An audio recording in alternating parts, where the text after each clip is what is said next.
Whoa, all that talent in one show. And that's just a taste of what's in store. You know, black music has always had a major impact on world culture. Gospel, blues, jazz, rock, soul, reggae, and now hip-hop all have their origins in black culture. But getting recognition for our contributions and achievements hasn't been easy. This program, It's Black Entertainment, will recognize and celebrate the contributions of African-American musical artists to the movies. Not just big Hollywood movies, but rarely seen film shorts as well. These shorts were popular in the days before television. We've got so many great film clips and wonderful performances to show you, and we've grouped them into 7 segments. They include the divas, the male singers, jazz and swing, rock and soul, hip-hop, and right now, the dancers.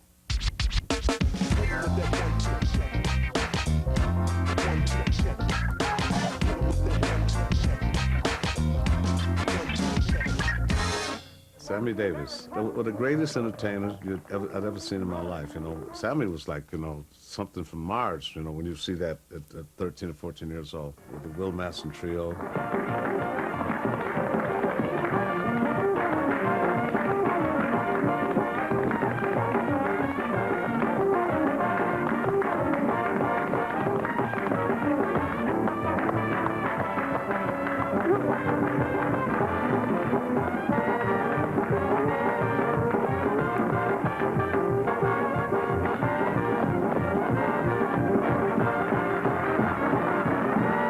Most influential artist on me, African-American artist, and I would have to say that that was Sammy Davis.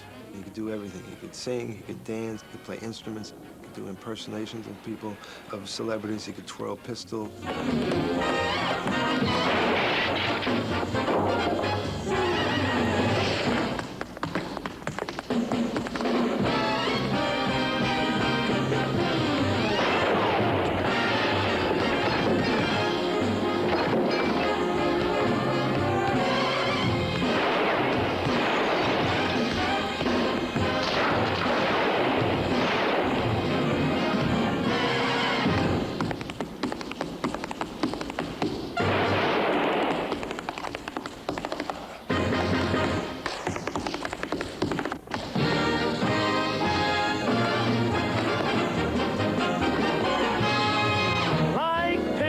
Joe and Machine Gun Mo is the way I'm aiming to be.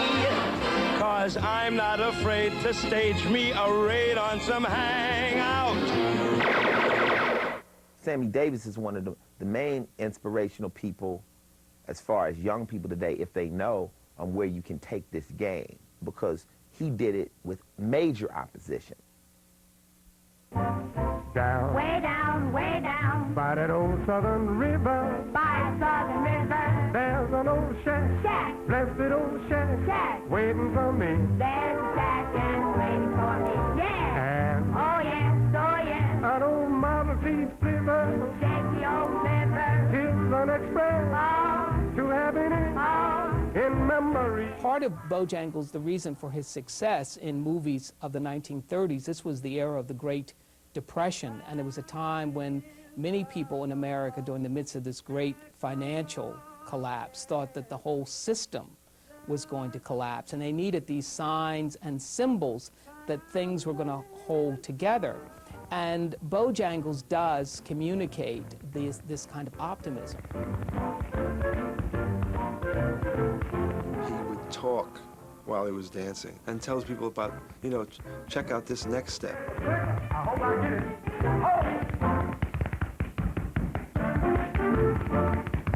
I got it.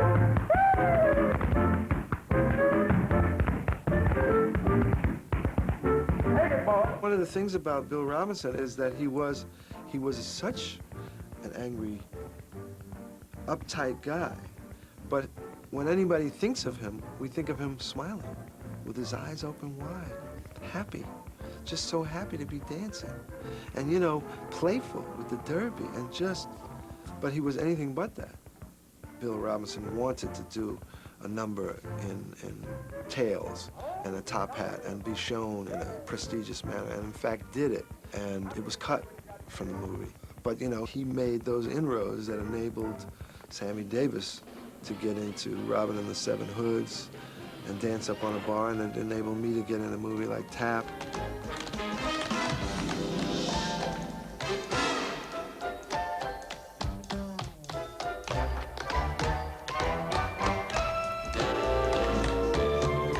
Gregory Hines, fantastic singer, dancer, actor. In the film Tap, the duet that I did with Suzanne Douglas was a complete pleasure. I can't tell you how impressed I was with Suzanne Douglas, because in trying to find an actress to play that part, we wanted somebody who could act, who was a really talented actor, but we were also hoping to get somebody who could dance. He said to me, "But we're looking for a dancer." And I said, "Well, you should continue to look." I said, "Because I'm an actress." We were sent a tape of Suzanne, and Suzanne just put on some tap shoes and did a little bit of tap dancing in a hallway. It seemed like she had a feel for it. Didn't look like she could tap dance. So right away we thought, well, you know, we could work with it.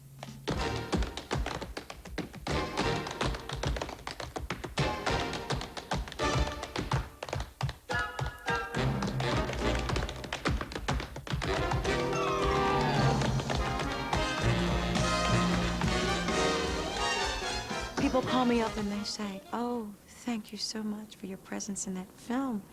And I go, "What film?" And they say, "Tap, it was on tonight." And I thought, wow, that's right. I was part of a historical event.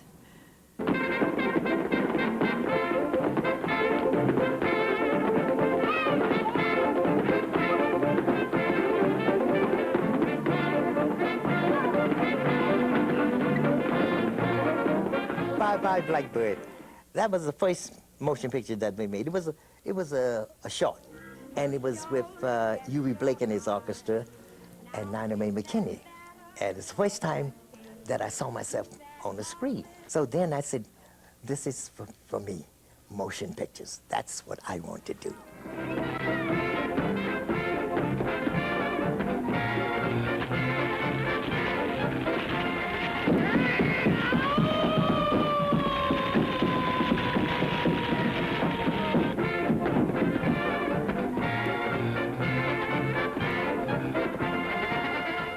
They could do what, for me, is the ultimate tap dance number on film ever, for me, in Stormy Weather.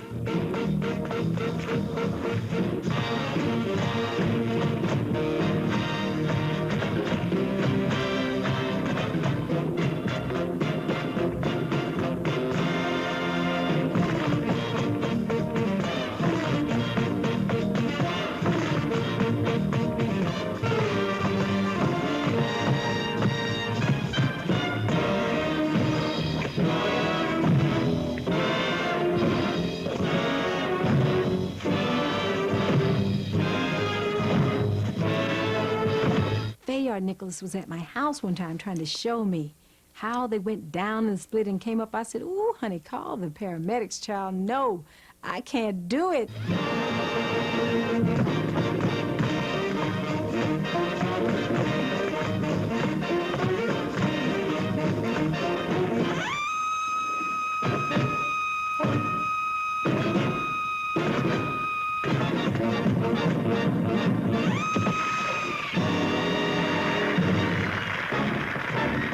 All they had us do was to sing a song and dance. They never did write us in the script, see, because we wanted to do some acting in the films. Maybe we'd play a lawyer, a doctor, something like that.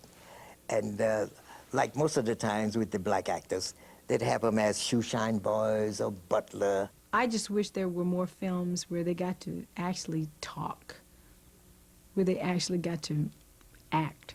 They did a lot of wonderful dancing, the Nicholas brothers, and for that, I am ever grateful that it's preserved on film. The biggest thing that African-American performers had to overcome in old Hollywood was they really had to fight to get in the door in Hollywood, much more so than a white performer. And once they got there, African-American performers changed the whole tone and texture, the whole rhythm of the American movie musical.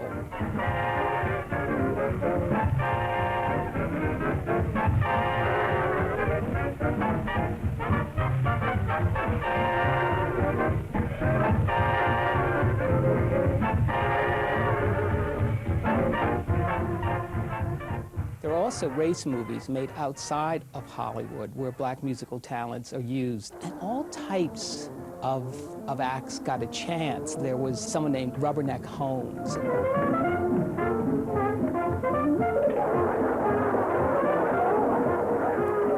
There was also, as incredible as it may sound, a tap dancer who only had one leg.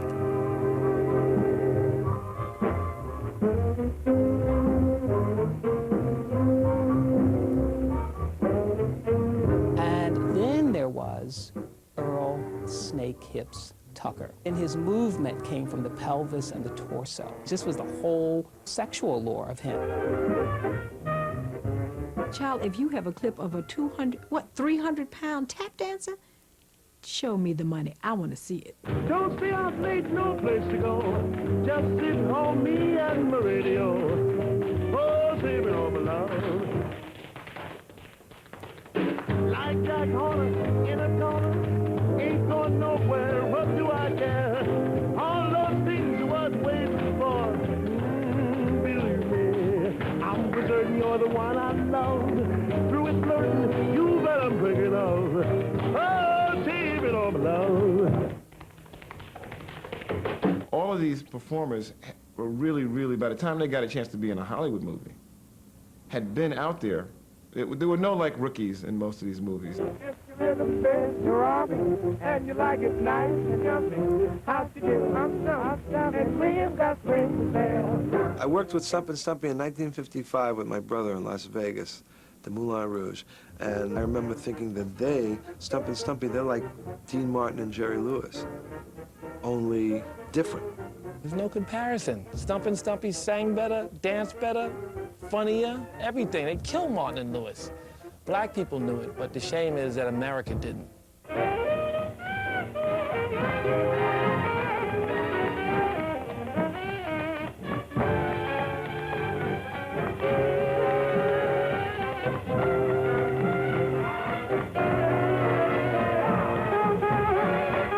The timing, the skills, they had a real great chemistry together.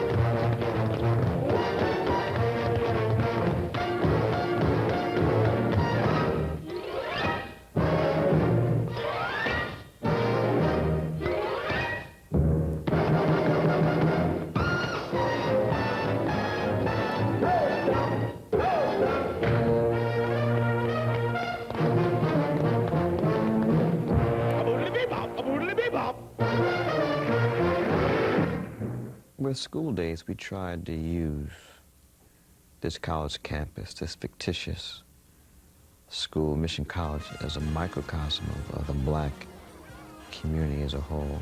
And what I felt were some of the superficial and petty differences that keep us from being a more unified people. And some of these differences being skin complexion, or whether you have good hair or bad hair. Pickaninny, Barbie doll, hi yellow heifer, tar baby, wanna be white, jigaboo. Don't start. We're gonna finish it. Spike had separated the girls anyway from the beginning. He put the light-skinned girls in a better hotel than the dark-skinned girls. Plus, he put all the men in the light-skinned women's hotels. So there was a lot of tension from the giddy-up. If everybody got along well, that would show up on screen, so I made the decision to keep things tense and divide the camps.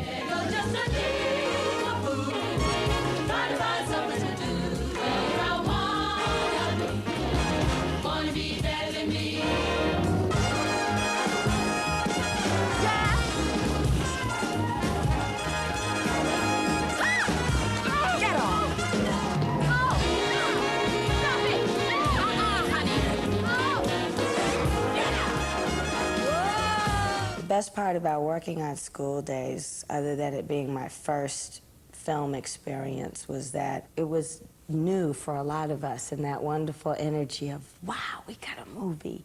And it's with this new filmmaker who's young and black and gifted, and the excitement of that.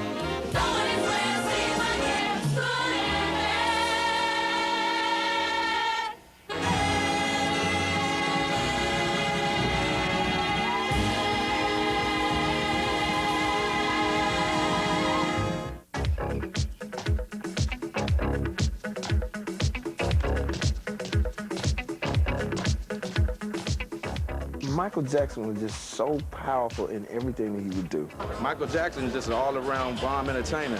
This guy can sing, he can dance, he looks good, he can, and he does more than moonwalk, he do songwalk too. Brothers will talk down on Michael Jackson and whatever, but he'll have the hardest gangster from the hood in the front row screaming like a bitch. When he gets up there on the stage, starts doing his stuff, you be with your boys, they'll be like, ah, Michael! And you look over and they be like, oh. Michael Jackson.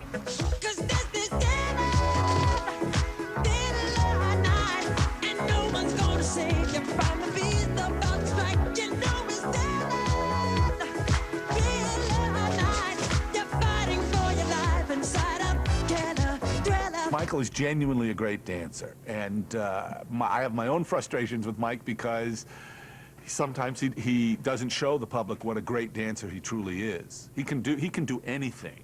Well, we're trying to bring back the motion picture shorts, and I wanted Thriller and Beat It to be a stimulant for people to make better videos or short films. I seen the Michael Jackson Thriller video, and I wanted to do something like that where I could make my song longer than what it actually was and bring it to life.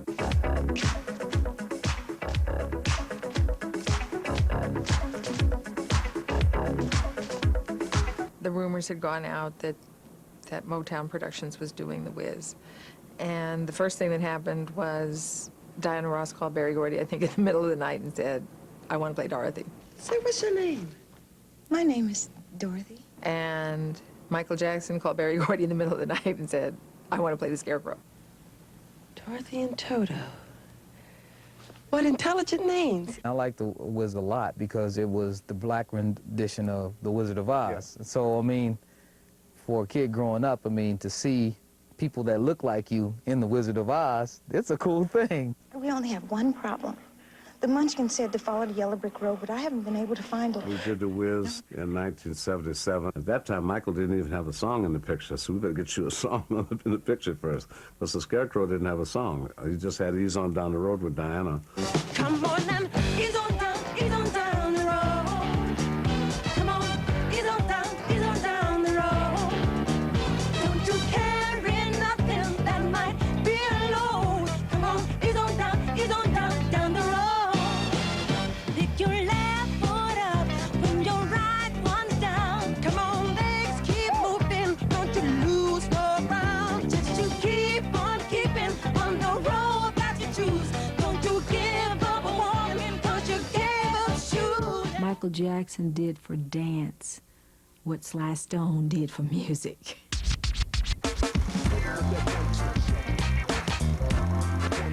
Next, the divas. Now, the divas are a very select group of female artists who've had a phenomenal impact on the movies and pop culture in general. It wasn't easy for any of them. They were trailblazers, women who laid the groundwork, who set the standard for black female musical artists. And today, we still struggle to keep the door open for the women coming behind us. There are so many important divas in our history. Here are just some of them.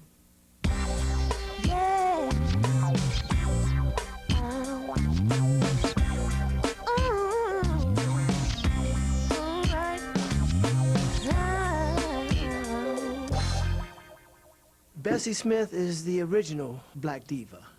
My man's got a heart like a rock casting. Bessie Smith is the one who paved the way for every black woman singer since that time.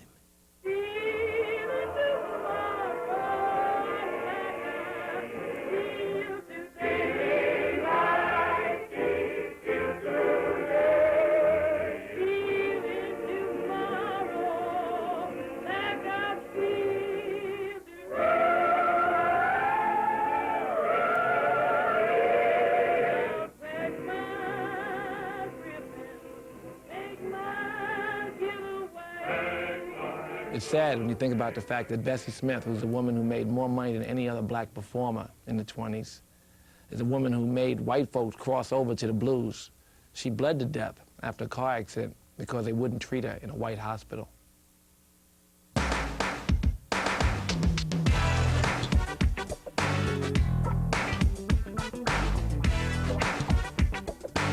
Diane and I had a team, and I wanted the world for her. I mean, she was my star, and I wanted her to be the greatest movie star, the greatest Broadway star, the greatest everything. Barry chose Diana to do the role of Billie Holiday in grooming her to do other things other than just being a singing performer. And she was absolutely wonderful as Billie Holiday. Them that's got shall get, them that's not shall lose. So the Bible says, and it still is news. Mama may have, Papa may have, but God bless the child that's got his own, that's got his own. Yes, the strong gets more, while the weak ones fade. Empty pockets don't ever make the grade. Billie Holiday is so much from the heart and was so talented and such an innovator and such a great vocalist that no one's going to forget her. The young artists want to be her today. You know, Mary J. Blige's and the Lauryn Hills and all those people, when they see Billie Holiday footage, it's just like they melt. She grew up hard, but she had the ability to translate that into something beautiful, which is why we remember her. Money, you've got lots of friends crowding round the door. But when you're gone and spending it, they don't come no more. I had long been a fan of Billie Holiday's. I mean, I loved her, I understood her. The only prejudices toward the project were the prejudices against Diana Ross, because even the public, they just could not believe that a rock and roll singer could do The Life of Billie Holiday. They could have been right because she had not experienced any of the hardships and the pain. But my answer to them was always, well, you know, this is why acting is called acting. You'd kill me for it, wouldn't you? Give it to me! She did a very good job. There was an immediate chemistry with us, I think. We responded to each other immediately. It was such a validation to have been recognized by mainstream Hollywood that our picture, and principally Berry Gordy's picture, had been, for a first-time effort, nominated for 5 Academy Awards, which was just not to be believed. And of course, that night, we all had hoped that Diana Ross would win, and she didn't. But she deserved to, we think. It took the building blocks from the Dinah Washingtons and the Billie Holidays and so forth to provide a platform for Diana to go where she finally ended up. And she did the same thing for the ones that are following her, like Erykah Badu and Faith Evans. But don't take too much. Mama may have, Papa may have, but God bless the child that's got his own, that's got his own.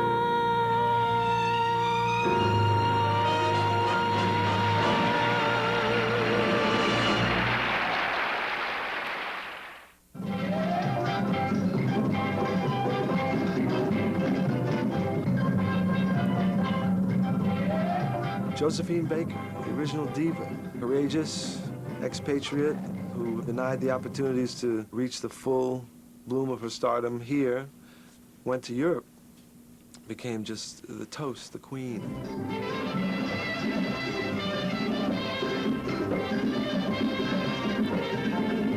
do see Josephine Baker in film, she sings and she dances. It's this black vernacular dance, this kind of street dance that she elevates to high art. Josephine Baker is stunning, sexy, vivacious. Her femininity was her power.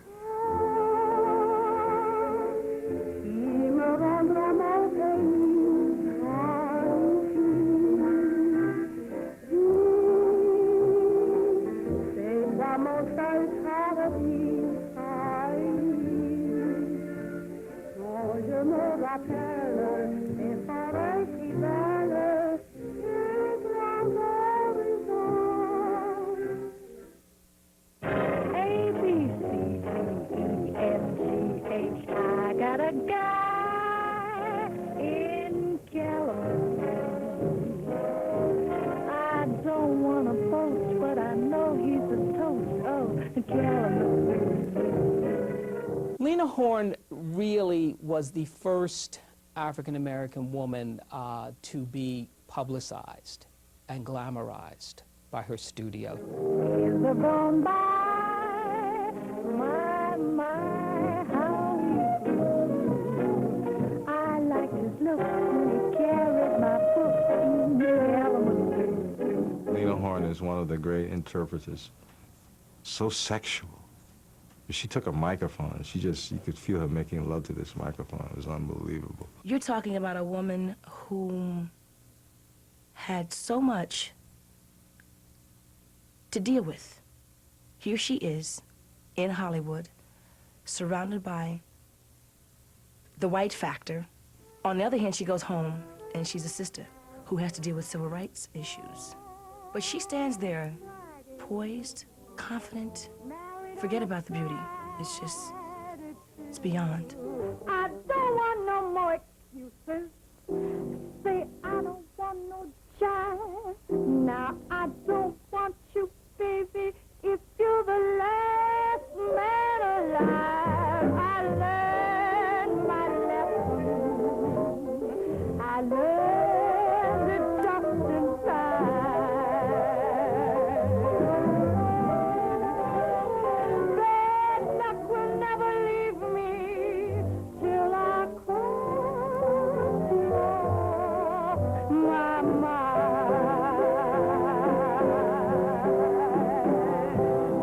Stormy Weather was one of her signature songs, and I think that because it was done in the movies, in one of the few parts that she got at that time, it's identified with her. Don't know why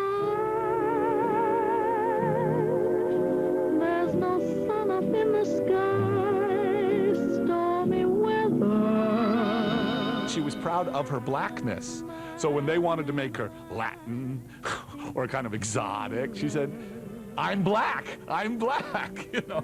So they had a problem with her. And I don't know if you know this, but a lot of films, she would do, you know, those specialty numbers where she looked so gorgeous and sing the number. They would be lifted from the prints when the film played in the South. And she was a pioneer that had to go through a lot of stuff, you know, to establish, you know, what the role of a black female was in the movies. I'm gonna spin the wire, hopping on a flyer, leaving today.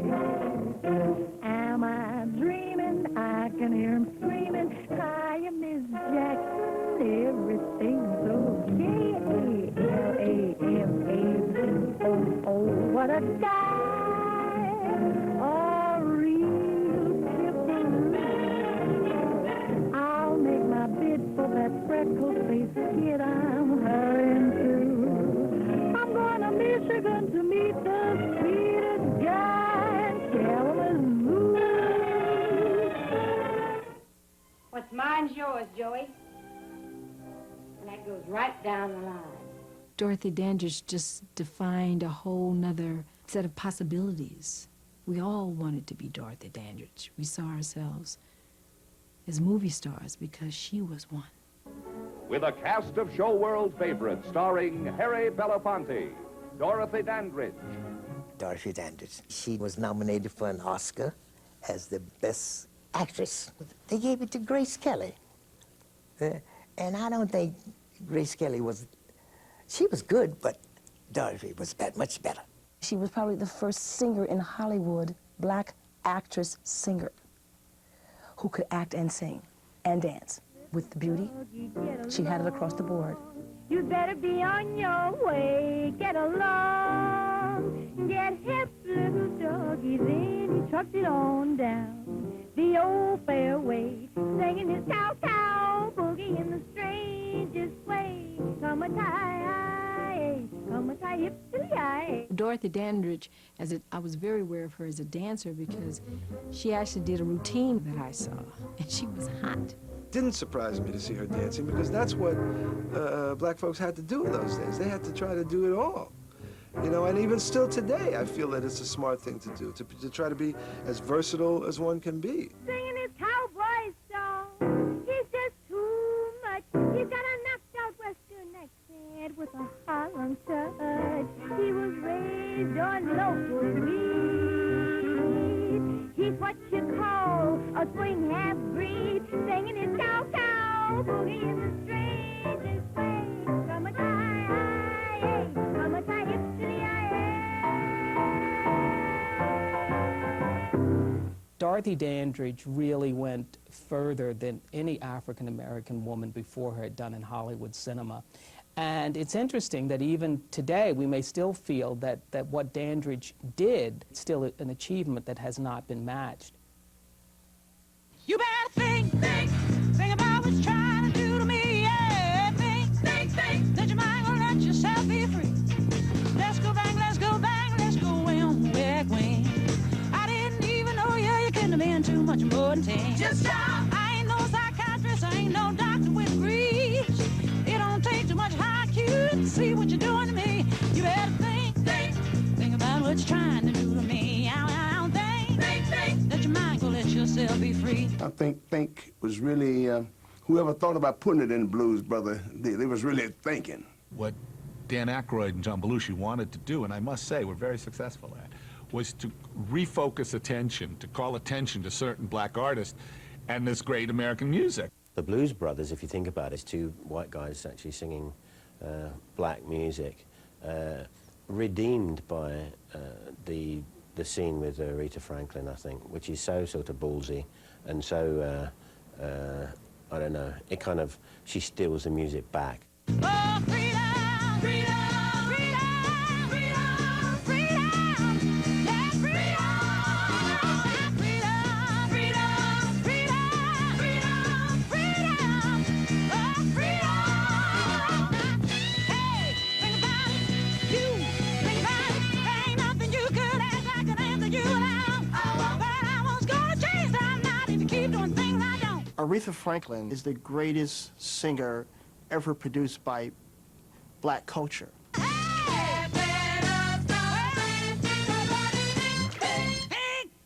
A tisket, a tasket, a brown and yellow basket. I send a letter to my mommy. On the way I dropped it. Ella Fitzgerald singing A Tisket, a Tasket. That was her first hit. That was her breakthrough song. Just that clear, clear sound. They're so pure you would think that it wouldn't be soulful, but it is. I dropped it. Yes, on the way I dropped it. A little girlie picked it up and put it in her pocket. She was a master of her craft. She had perfect technique, and also she was able to outlive so many of her contemporaries. She just kept working. It may happen when you're 25, 35, whenever, when all of a sudden you understand your parents' music. And all of a sudden, all those records that you beg for them to take off the turntable, you suddenly go back in the basement, "Where's that record, Daddy? I gotta make a tape of that record." And that's what I went through with Ella. Oh, why was I so careless with that basket of mine? That itty bitty basket was the joy of mine. Basket, I lost my yellow basket. Won't someone help me find my basket and make me happy again? Was it red? No. Was it green? No.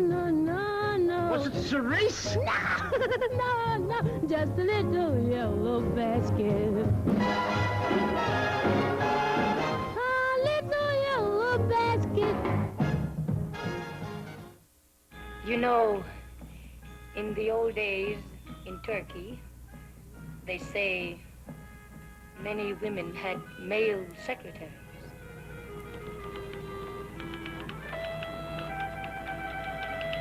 Oh, those Turks. Eartha Kitt is still banging too. I got a copy of Boomerang.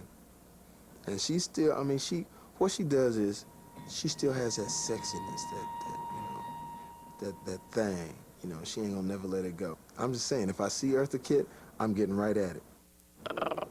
Wow. She dated Orson Welles, and she cussed out the First Lady. The white men loved her. They loved her. You know, maybe it's an exotic appeal.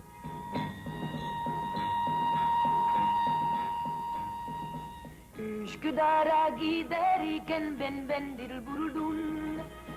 Üsküdar'a giderken bilmem dilburdun.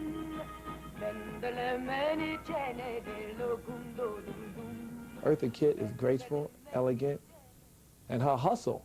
When I talk about all these old artists, their hustle was an important part of the reason you could see them, because it was hard as hell for a black woman. You know how hard it is for a black woman today, much less how hard it was then? You think that these black actresses are making any real money compared to their white counterparts today? So you know how hard it must have been for them back then. Mendelemeni çenede lokundodun. Clive Davis said, I got this girl, and she's going to be the next whatever. But he basically said, you know, you guys need to get down with you need to get with this girl. And he played us a couple of songs, like demos that she had done. And it was absolutely incredible. When Whitney sang I Will Always Love You, which is Dolly Parton's song, and, you know, didn't just do some copy of it, really reinvented it and made it her own. It was so exciting. So goodbye. Please don't cry. We both know I'm not what you need. And I will always love you. Pound for pound, nobody had ever done what Whitney did in The Bodyguard. In terms of a picture gross and selling 31 million albums, nothing to talk about. I mean, Prince did a nice job on Purple Rain, but it's not. Whitney did 4 times the amount, you know, on every area. She could do nothing else but sing, and she'd be fine. The fact that she acts and performs and does all the other things, I think, just makes her the consummate diva of today. I am proud of Lena. I am proud of Diane. I am proud of Dorothy. I am proud of them all. I would say thank you for putting up with as much as they did. Because we're here today. We are here today in full number, strong, talented, beautiful, black.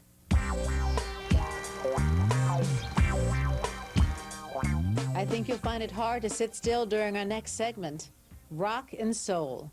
These artists are some of the hardest working people in showbiz. And by building on the foundation laid by those who came before them, they were able to broaden the audience, to cross over, and reach everyone, everywhere.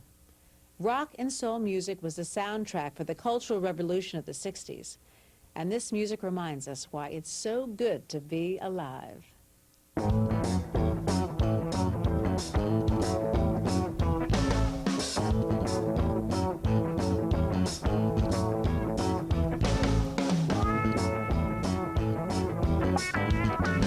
I am the architect of rock and roll. I am the originator. I am the emancipator. I'm the man that started it all. Before me, it was not there. Ready, set, go, man, go. I got a gal that I love, so I'm ready. Ready, ready, set, I'm ready. Ready, ready, set, I'm ready. Ready, ready, set, I'm ready, ready, ready to rock and roll. Going to the corner, pick up my sweetie pie. She's my rock and roll baby. She's the apple of my eye. I'm ready. Ready, ready, set, I'm ready. Ready, ready, set, I'm ready. Ready, ready, set, I'm ready, ready, ready to rock and roll. Little Richard, wild as hell, not afraid. Oh, honey, yes. I'll tell you, the originator a lot of these little young people out there singing these songs, these different songs that they're singing. I did those songs a long time. Ooh. Crazy. I grew up on Little Richard, as most people of my generation did in England. Little Richard was huge. This was black entertainment music, which suddenly we, you know, white people in England, suddenly were identifying with, which was quite ridiculous, really. And it's because it was so fresh. I worked real hard. I played the piano real hard. I sung real hard. And I would try to dress better than other people because I had to. And the white artist was covering my songs. I would come out with a record and he would cover it and outsell me.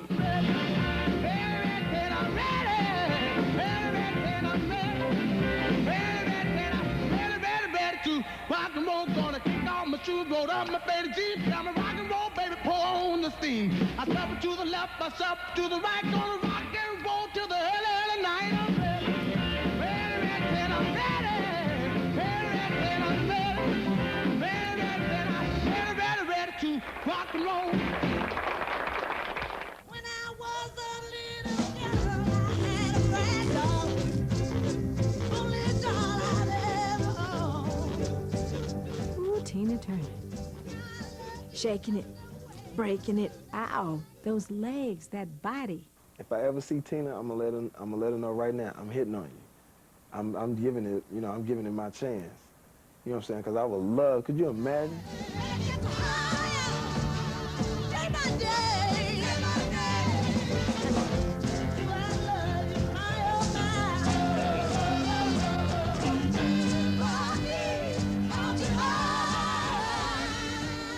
She's a black woman diva in the rock and roll world, which is a white male-dominated world.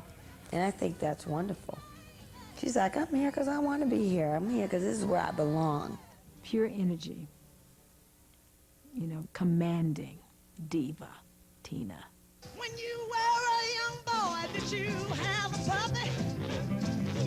Always follow you right.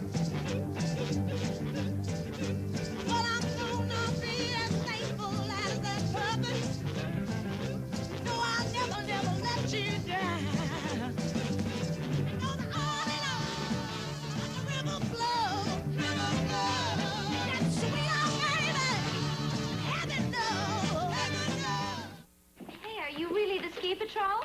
You were expecting maybe Rock Hudson? James Brown and Ski Party is so surreal because no matter how constricted and straitjacketed and badly shot that is with all of those kind of young wasp kids and even James Brown in his après ski sweater. Oh, I feel good. I knew that I would not. I feel good. I knew that I would not. You never fail sampling a James Brown record as far as hip-hop is concerned. I can name at least 10 records approximately that has blasted off with James Brown. So good, so good. I got it. I've been loving you too long to stop now. Yeah, Otis Redding was one of the greatest soul singers of the 60s. He was a very powerful performer. He wasn't a great technical singer, but he had a great emotional power in his voice. And you want to be free. My love is growing stronger as you become a habit to me. I've been loving you oh too long. The tragic thing about Otis Redding is that he didn't even realize how big he was. He didn't even get to see the success of Sitting on the Dock of the Bay. In fact, it was released after he died. Jimi Hendrix can be, you could say he was one of the guys, or if not the guy, to fuse black culture and rock music back together again.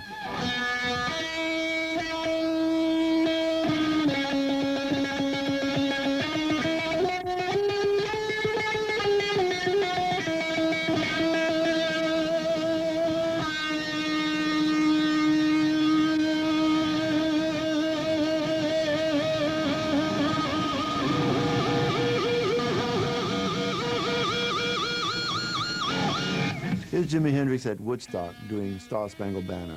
This was his take on what was happening at that time in his life and in this society.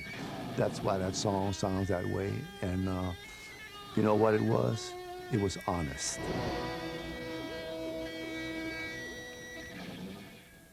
Listen to these names: Cab Calloway, Louis Armstrong, Count Basie, Duke Ellington. These artists are the royal family of American music during the first half of the 20th century. They were rug cutters, jumpers and jivers, swingers and jazzers. But above all, they were great artists who introduced the world to a new sound, to a new musical language. They did this while enduring the indignity of racism, often treated better abroad than in their own country. You'll meet them all in our next segment, Jazz and Swing.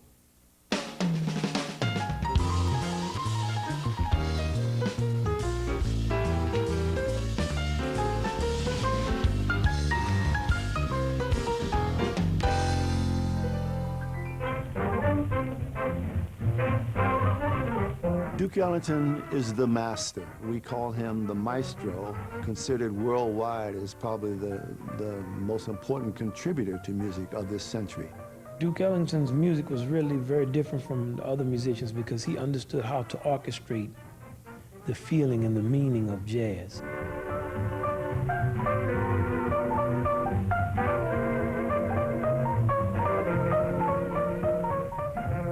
He invented jazz orchestration, you know, to convert conventional instruments to be able to speak the language of our people. Ben Webster.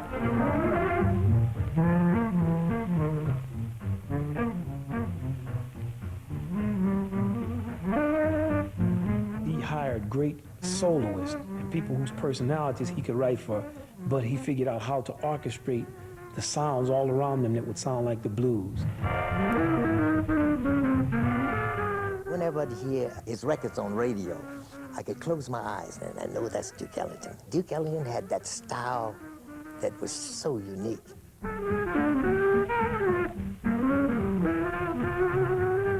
Duke Ellington was so sophisticated. Being a young man at the time, you know, you wanted to emulate him. You know, he was so popular, and you wanted to, being a black man, you was glad to see somebody black, good-looking, and everybody like him. You know, you was glad to see your people get in.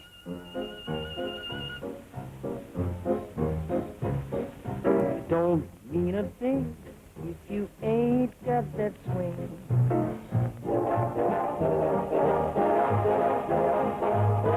It don't mean a thing. All you gotta do is swing.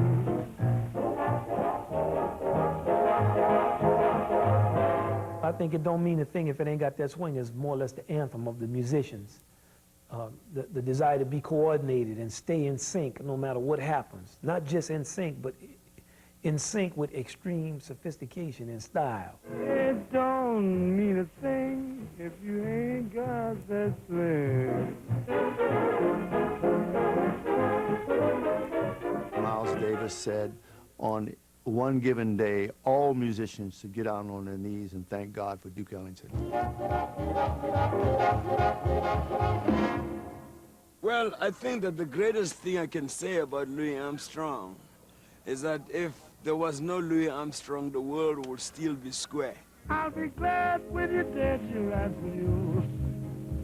I'll be tickled to death when you leave this earth, you dog. I took you for my friend, and you tried to drink up all my gin. You're radical.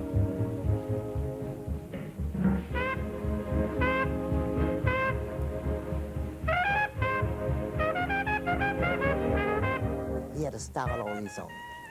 The way he would play his trumpet, he sang that same way. As I said before, I'll be glad when you're dead. dead, she'll ask for you.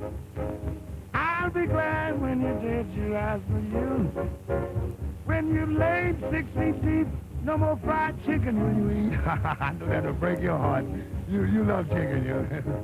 If there anybody that was a defining moment in jazz, it was Louis Armstrong. 1928, he played West End blues, and that told the world that jazz is here, and it's America's biggest art form, and it will be here forever.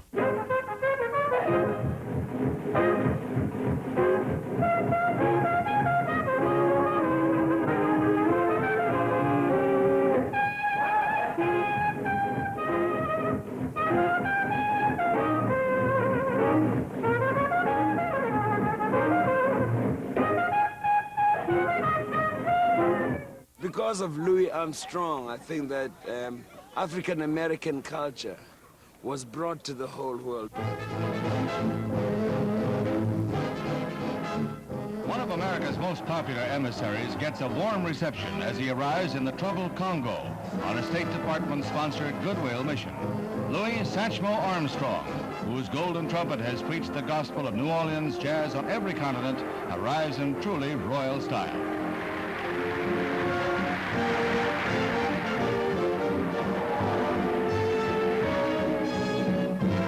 When you name people like Louis Armstrong and cats on that level, people that really broke down a lot of racial barriers by just having so much talent that white people had to respect them.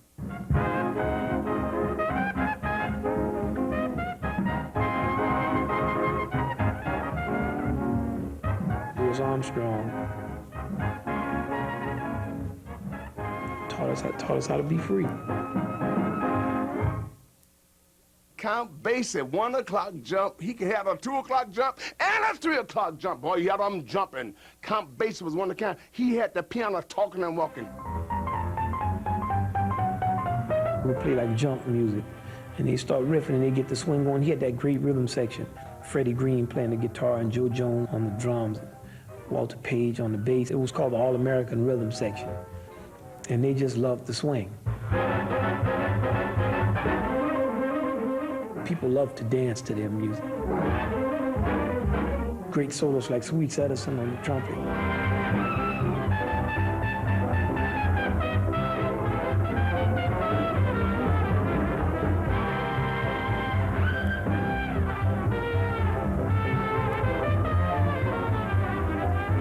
Basie had the most identifiable rhythm section sound probably in the history of jazz. When you hear it, you automatically knew it was Count. I mean, there was no, there's a lot of big bands sound similar, but not Count.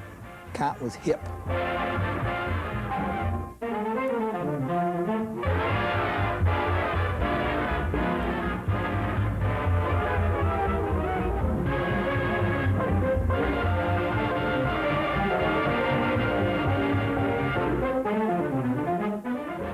Count Basie, father, mentor, brother. I met him when I was 13 years old.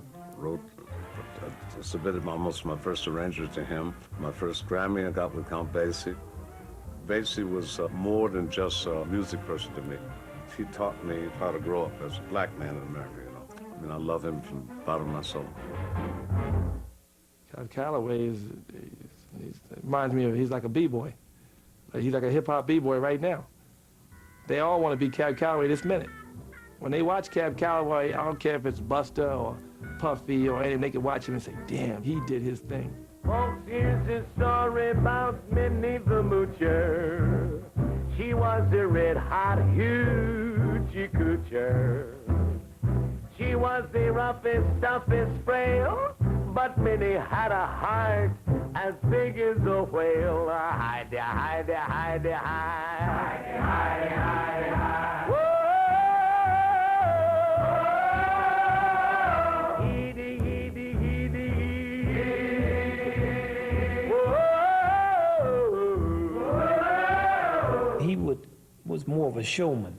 He had that look, cream-colored, pretty, flamboyant, would get out and sing and dance, and all the girls loved him. Cab Calloway really reminded me of myself. He was really good looking too, boy. I'm not trying to be conceited. I'm not conceited at all.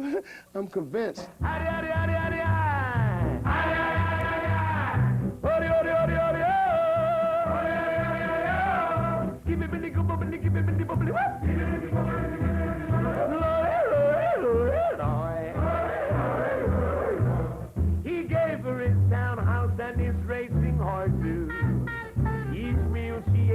just a dancing horses. Cab Calloway was not really a musician. He was more of a performer and singer.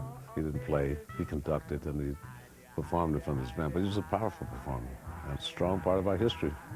Cab Calloway seemed like the kind of cat that would hang out with Ice-T on the real. Me and Cab would be out someplace riding around with some spats on, talking crazy. He seemed like a real player.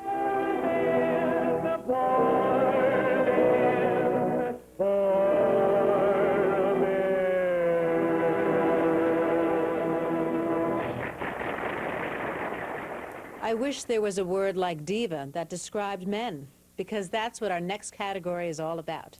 The male singers. In the days before television, most of these gentlemen honed their craft on the grueling nightclub circuit, entering through the back door when performing for white audiences, and then being forced to deal with substandard accommodations. There isn't enough time to include all the artists that could be grouped under this heading, but I think after you've seen it, you'll agree we've got some of the giants.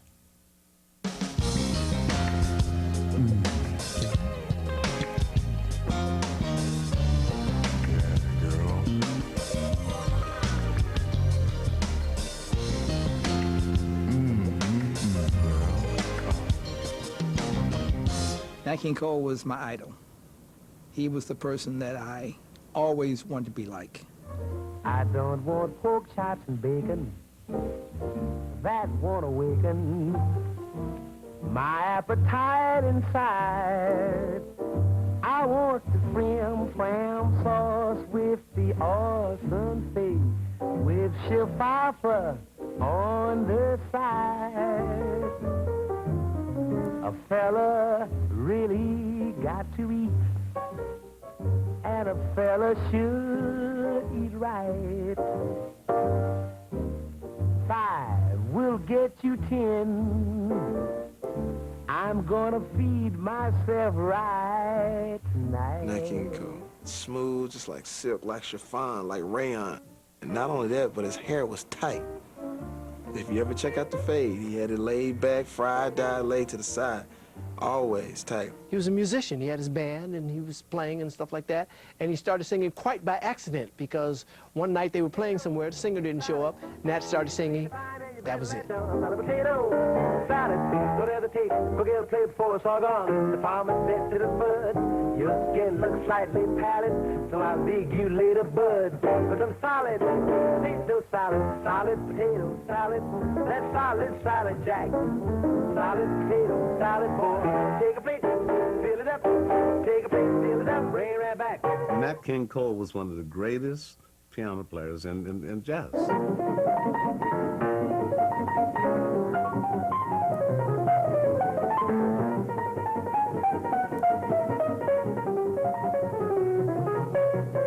He's a great jazz musician. He's more a classic singer of the American popular song. He and Sinatra almost defined what pop singing was all about. It winds from Chicago to L.A. More than 2,000 miles all the way. I get your kick on Route 66. Nat King Cole is an icon in this business. He was the first black performer to have his own TV show, and he broke some ground, and he was a wonderful, wonderful performer. Once you get hip to this tiny tip, when you make that California trip, get your kick on Route 66. I mean, I want to tell you something. Everyone to be from jealousy. When they see you out with me, don't blame them. Goodness knows, honeysuckle rose.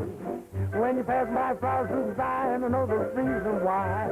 You're much sweeter, goodness knows, honeysuckle rose. Fats Waller, he just did his thing so gracefully and so cool and so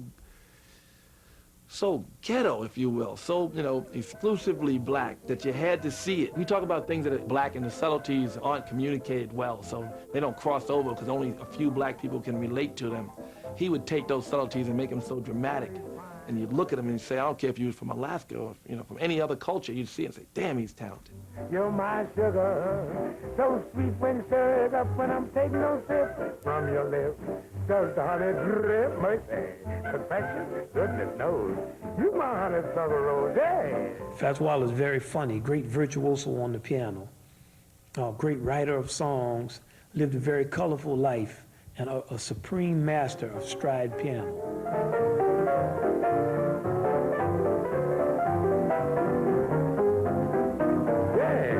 Take the fifth from the lips, all confection doesn't drip, You're my baby, my sugar, honeysuckle rose, Billy Eckstine had two big roles. One was as an entertainer, one was as a icon.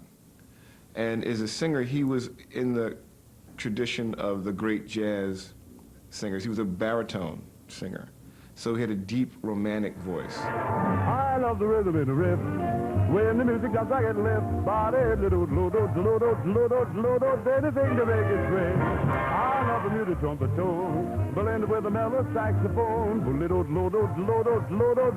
What a lot of cakes it brings. There were a lot of baritone singers, but he had a certain kind of quality of sexuality. The stories go that women used to faint when he sang Jelly Jelly, that he was that romantic a singer and that kind of sexual a figure. When that rhythm's in ya, the blues don't have a chance. Find that groove when ya, make you never think about romance. Jump, jump your rhythm with the riff. Any kind of music it's a lift. Body, anything to make it swing. I think most people remember Five Guys Named Mo, the show that appeared on Broadway a few years ago. I don't think they realized it was based on Louis Jordan's music. Who's the greatest band around? Makes the cats jump up and down. Who's the talk of Rhythm Town? Five Guys Named Mo. When they start to beat it out, everybody jump and shout. Tell me, who do the critics rave about? Five Guys Named Mo.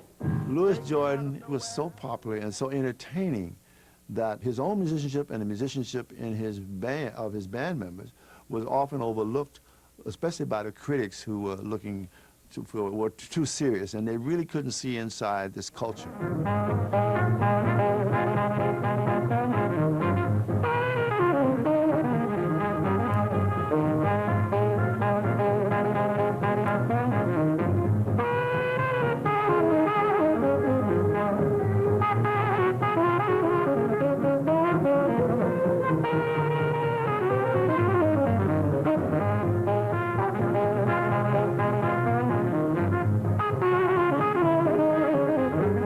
Jordan had personality and understanding showmanship that unparalleled. You know, I've recorded with him, did his greatest hits with him, worked at the Apollo with his band, and so forth. An unbelievable giant. One guy, big Mo. Two guys, little bitty Mo. Three guys, four-eyed Mo. Four guys, no Mo. Five guys, eat Mo. Five little guys named Mo. Paul Robeson, I think, the one Renaissance man. All-American, football player, Rutgers, Rhodes Scholar. Social activist, an actor. Here's a guy who reached such high level of achievement in so many fields. They don't make guys like that anymore.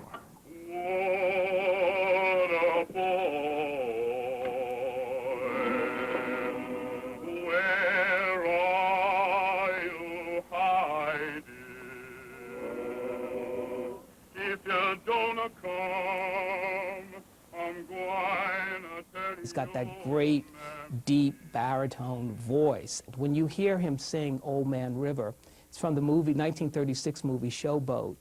He's able just to lift that movie up on his shoulders. Old Man River, that old man River, he must know something, but don't say nothing. He just keeps rolling, he keeps on rolling along.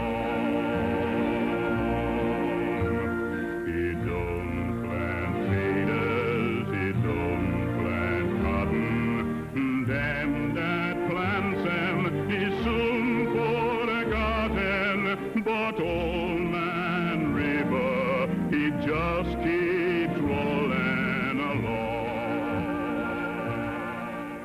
he is looked upon as a hero.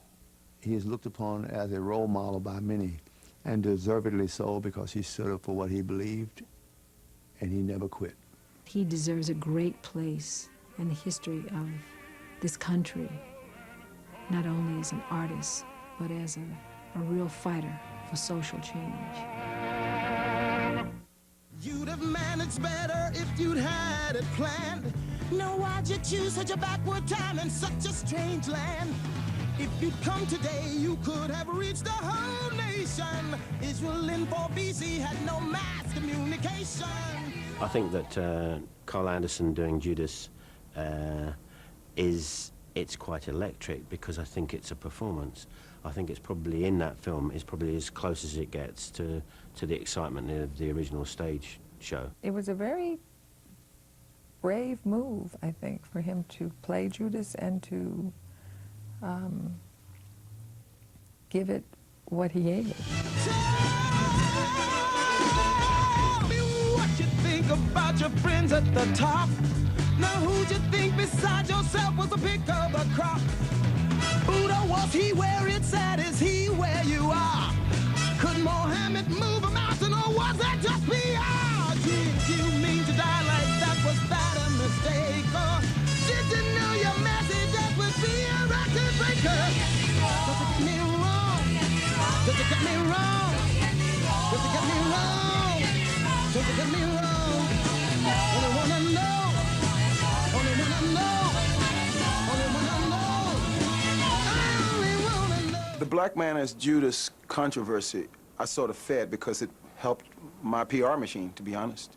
It got old very quickly, and I still, after 25 years, I get comments from people about, how could you do this Judas thing? My father sat up in the movie house at the premiere in a quiet moment and said, boy, why wouldn't you Jesus?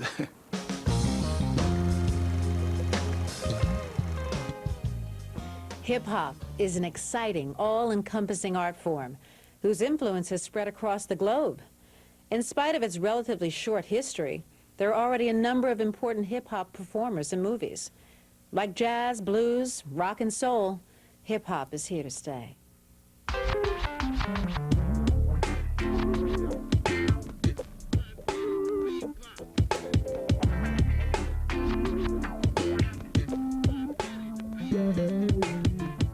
I want to ask you a question just before I start talking. What is hip-hop? Hip-hop is a combination of blues and jazz and rock and roll and all the American music that, certainly all American black music that create this cultural landscape that we have today. I think that hip-hop is more a culture and an attitude and a lifestyle than it is a specific kind of music. Hip-hop's fun. I mean, basically, it's dance music. You get to wear loud clothes that are very funky. You get slang, which kids always like slang. And it's kind of a way to piss your parents off. And hip-hop is just the latest manifestation of rebel culture. What are you doing? This ain't aerobics class. You can't do it. The House Party, you know, the script, the movie, what it all became was indicative of what was happening in the country at the time, and that was hip-hop. Rap was moving into the suburbs. To me, House Party was like our Ferris Bueller's Day Off. Oh, why you wanna mess around with so many guys?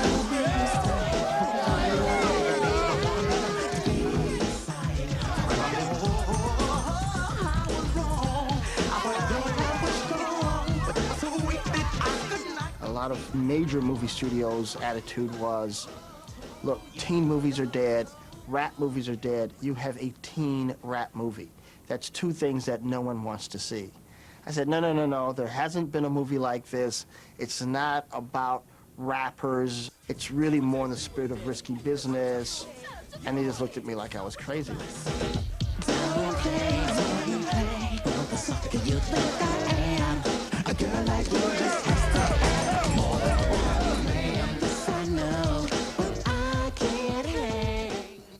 Crush Groovin'.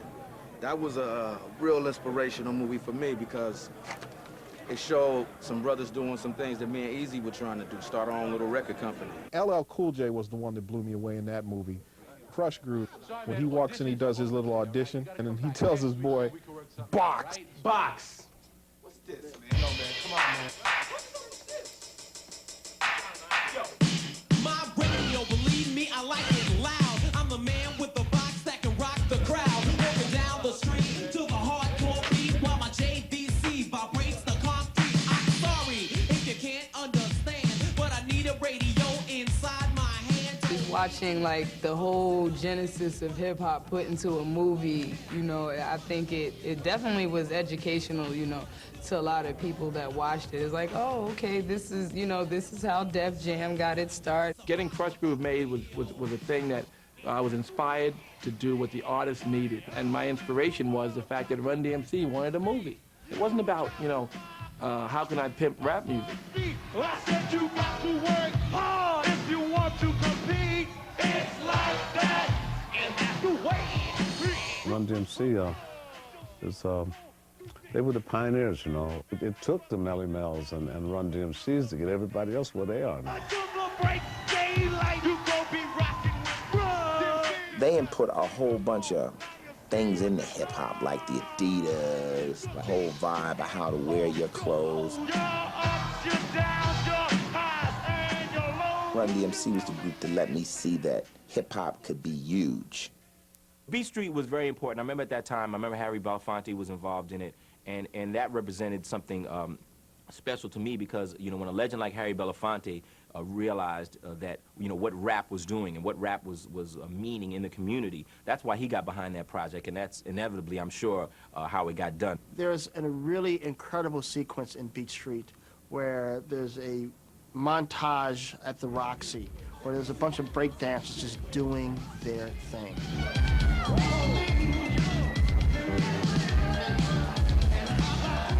What we tried to do in general was use the best artists available.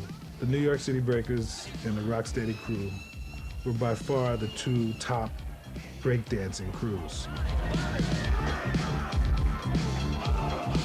When we shot the Showdown scene, the two groups were such rivals. What we actually recorded was a real knockdown, drag-out breakdance challenge.